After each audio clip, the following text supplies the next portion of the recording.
Welcome to Simply Robotics, the podcast, a podcast exploring the animation industry one episode at a time. I'm your host, Monique. You can find me on all social media platforms at Simply Robotics, SIMPLYROBOTIX, or, I would have just had the text displayed. When listening to the show, use the hashtag Simply Robotics Pod to join in on the conversation. So today, I'm going to be doing a movie review of Rocko's Modern Life, Static Cling. And this, I'm just gonna do the trailer review first. Let's insert that, and then let's double back and continue with the actual movie review in the episode. The first thing that sticks out to me about this Rocko's Modern Life trailer is that I don't really remember how the show ends. And the trailer starts off saying that they've been in space floating around for like 20 years, and they seem to be coming back to Earth, so that they stop and they return to Earth. And Rocko was like, wow, I don't think we're in the 90s anymore. And I just, for one, thought that it was quite comical and a nice, poke at, clearly time has passed since we've last been here. And it seems like the trailer or the movie itself is going to be about them trying to get reacclimated with Earth, or just like see, I don't know, what's going on, what's changed, what's new, what's old things that are not anymore. So I just remember as a child, I was really into Rocko's Modern Life, and I unfortunately just don't remember why or what it was. But I mean, it was the 90s, and we accepted a lot of cartoons just because they were cartoons, and they were wacky and zany and just completely off the wall. And like, especially like Nickelodeon in the 90s. I mean, all of them, Nickelodeon, Cartoon Network in particular, were really off the wall with with their cartoon programming. So I am looking forward to enjoying this film, and let the good times roll. Okay, so I have just watched the movie, and let's get started.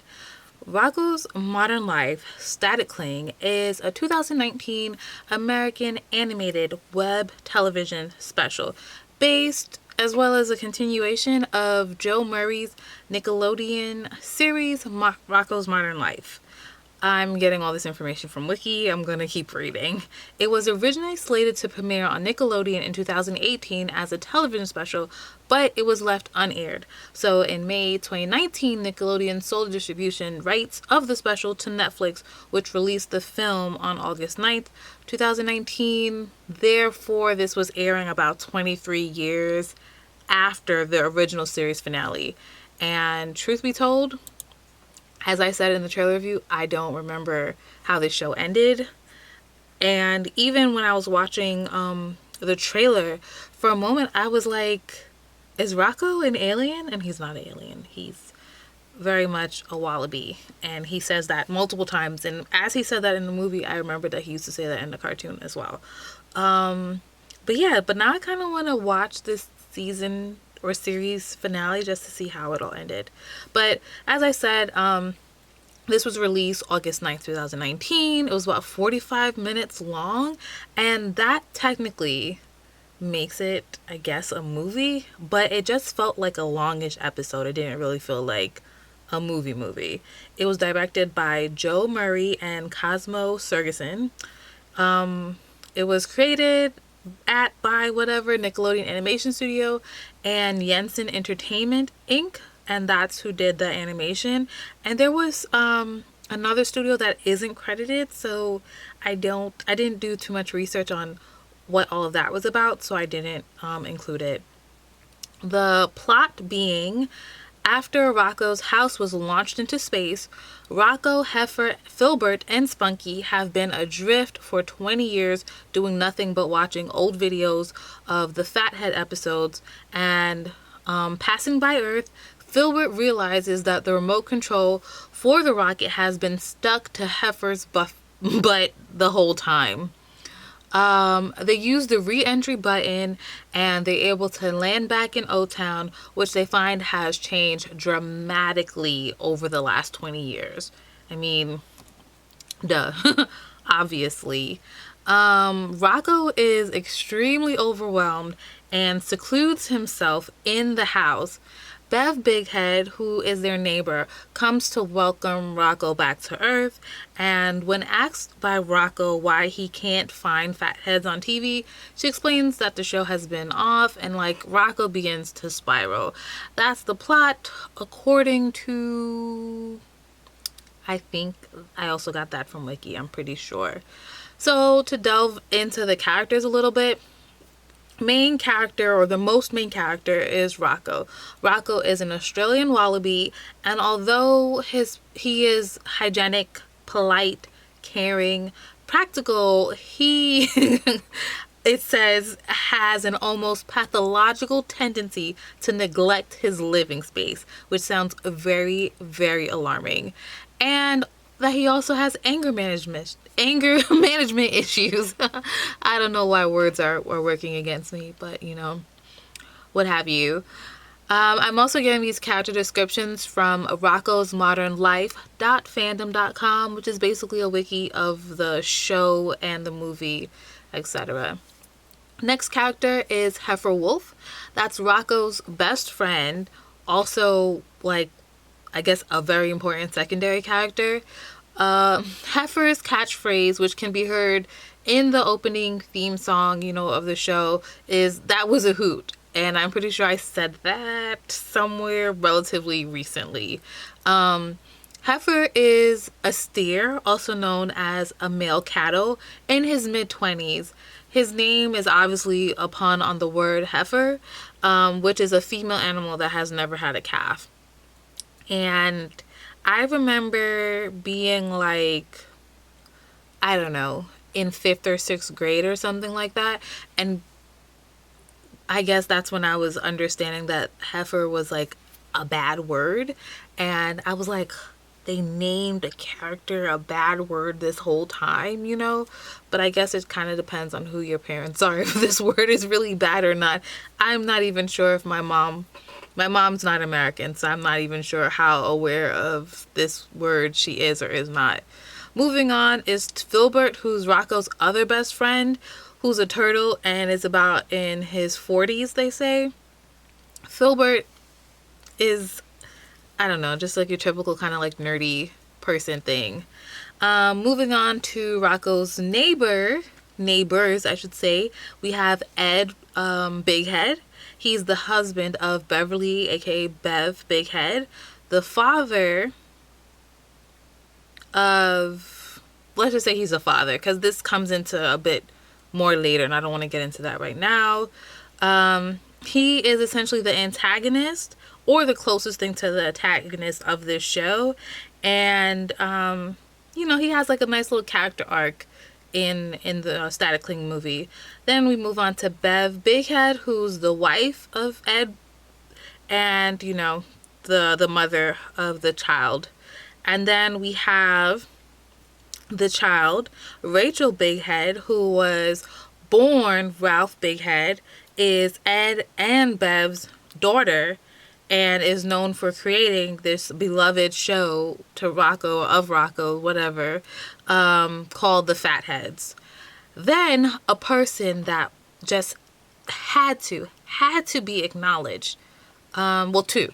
I was going to say first Spunky, the dog. I'm pretty sure I had that dog in like a Burger King toy or something like that. The person that I was going to say is Mr. Jupiter.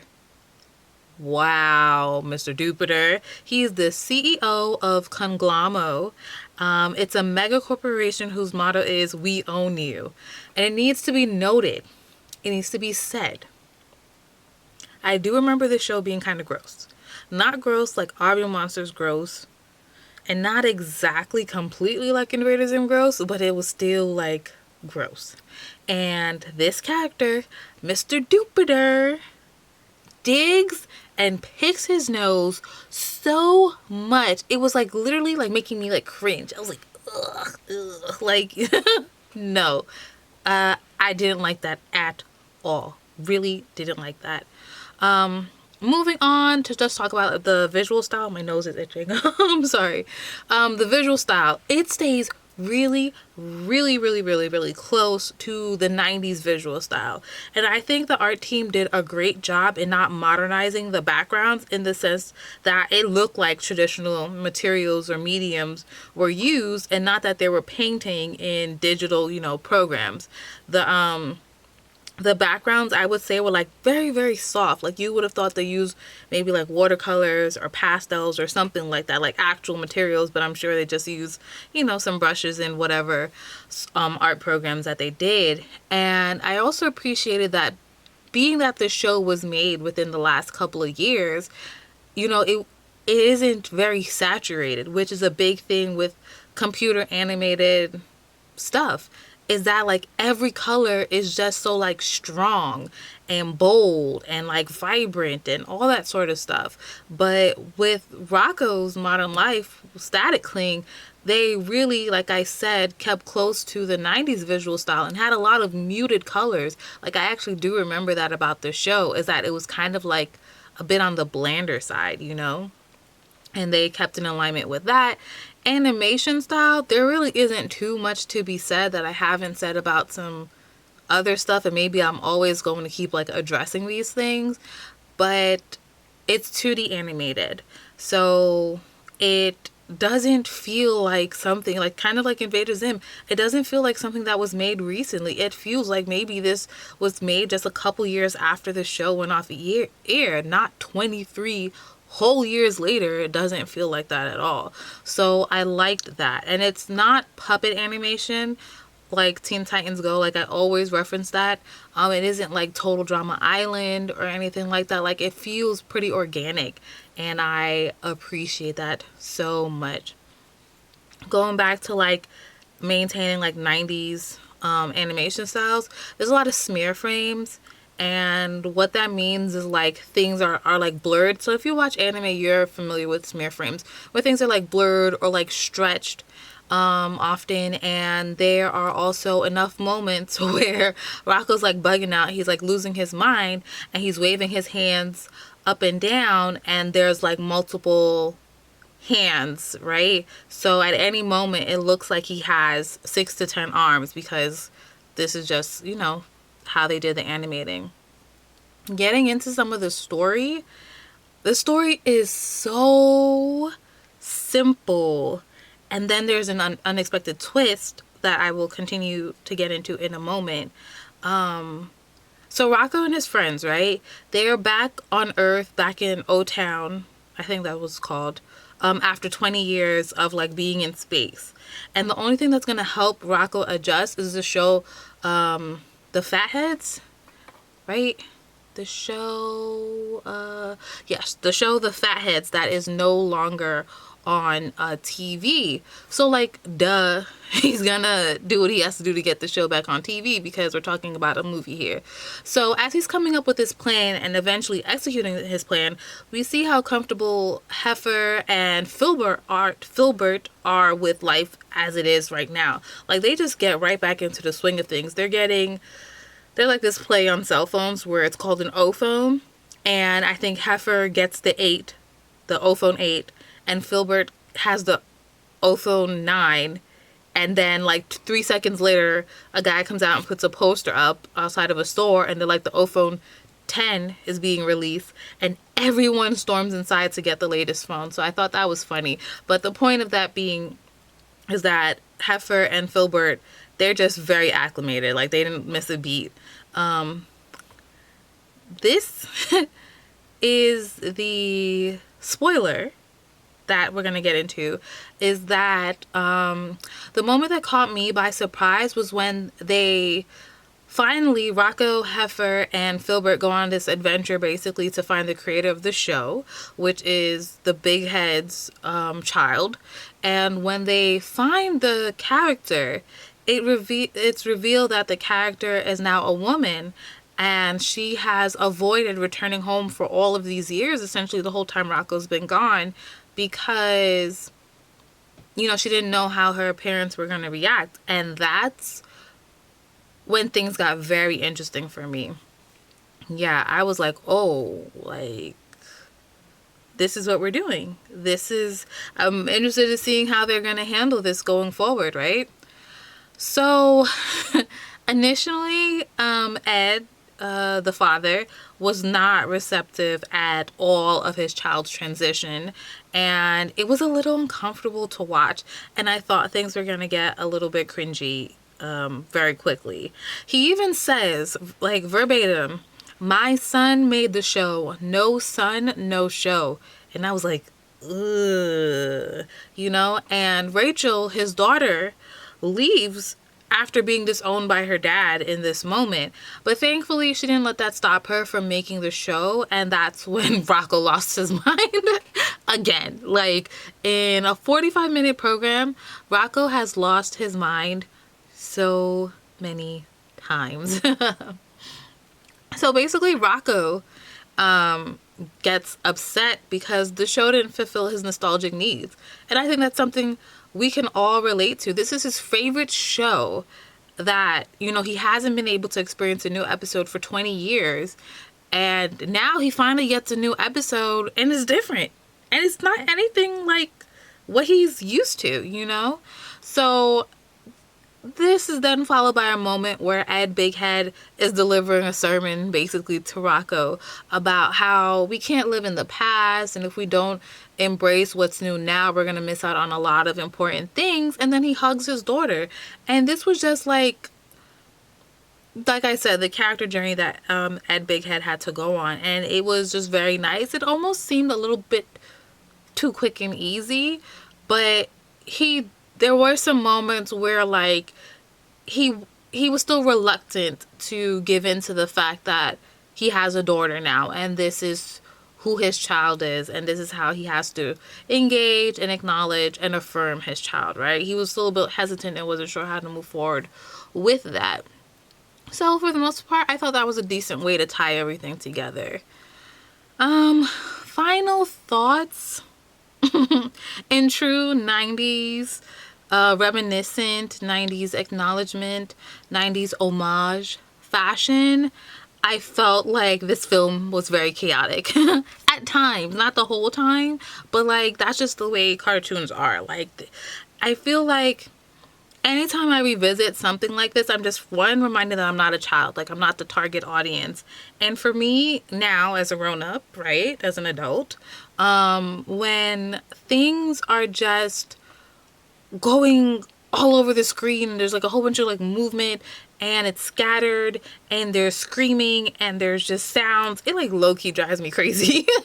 I'm like, how did I digest this as a kid? But you're a kid and you're also chaotic, like, even if you're a timid kid, like you're still by default of being a kid, like at least chaotic on the inside, right? So this film also had like a very conscious undertone within it. Rocko wants his old show back so much, and when he gets it, he's like, yuck, it's different. And I want what I had 20 years ago.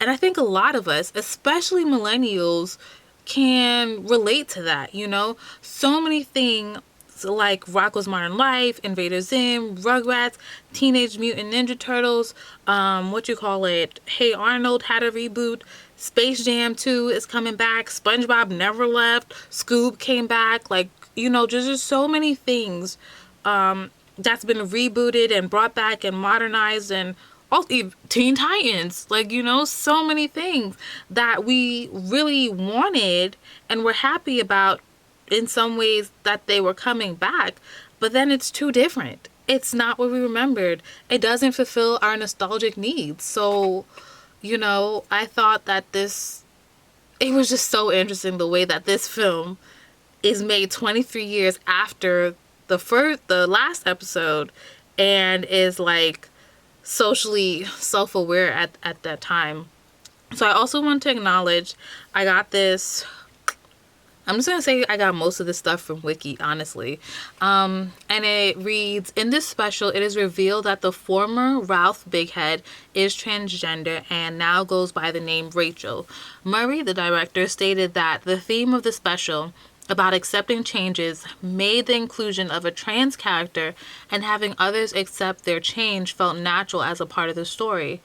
At Nickelodeon's suggestion, Murray's team worked with the Gay and Lesbian Alliance Against Defamation, also known as GLAAD, to help make sure the representation was respectful to transgender individuals while fitting into the comedy of the show.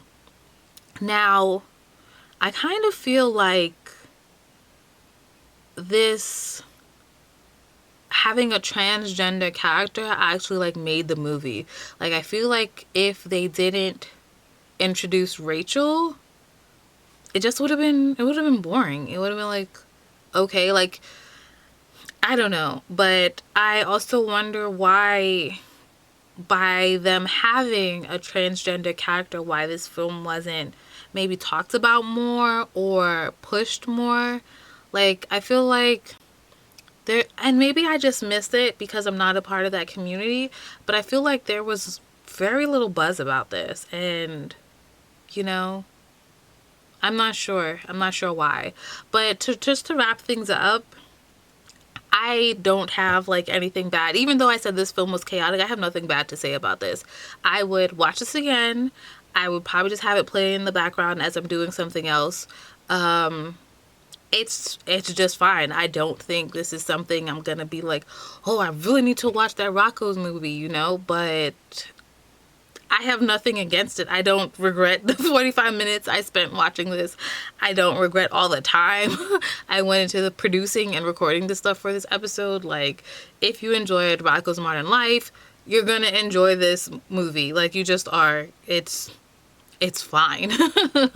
And that's it. That's the episode. Thank you for listening. As always, thank you for sharing. Thank you for engaging.